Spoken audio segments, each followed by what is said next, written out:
Hello everyone, in this tutorial I will show you how to do a precise time selection of Fermi-lat data for your analysis.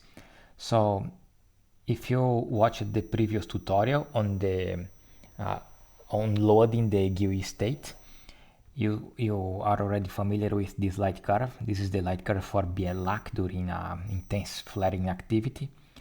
And let's say that you want to build an SED using data only from this peak here and this peak here. Let's say these 3 points, these 3 data points. Let's open EasyFermi.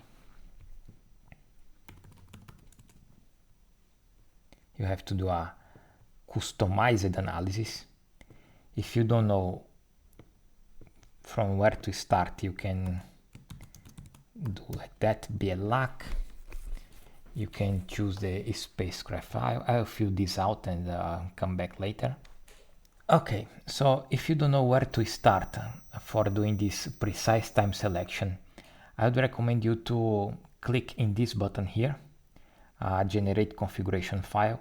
Since the output directory is listed as output, it will create this directory. Okay, output. And here we have this configuration file.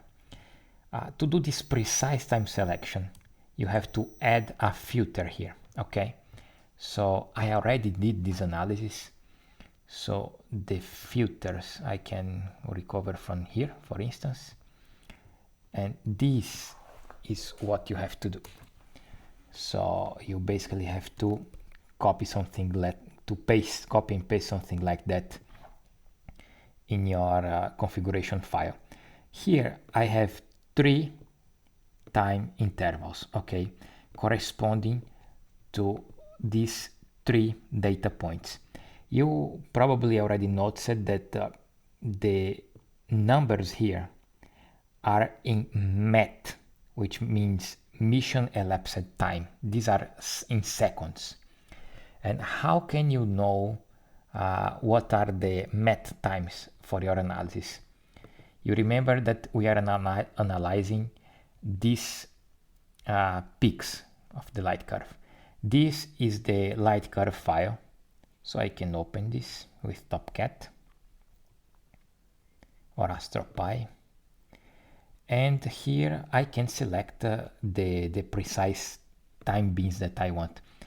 Let's say those time beams are the time beams with the highest flux. So let's select here flux, highest flux are these 3.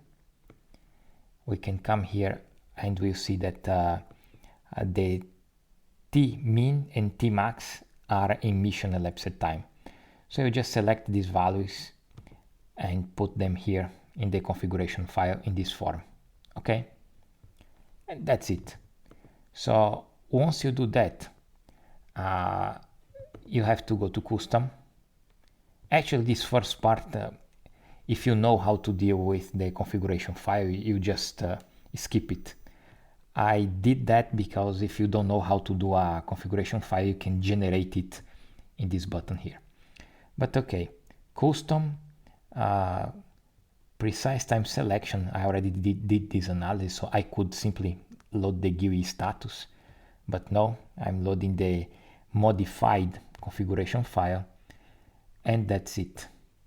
If I press go, it will do this analysis that I already did here, precise time selection, and the results will be like that.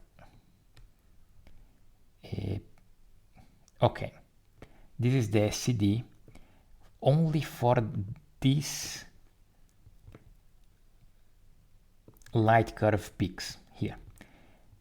We can compare this SED only for the peaks with the SED that I did in the previous tutorial for this full time range.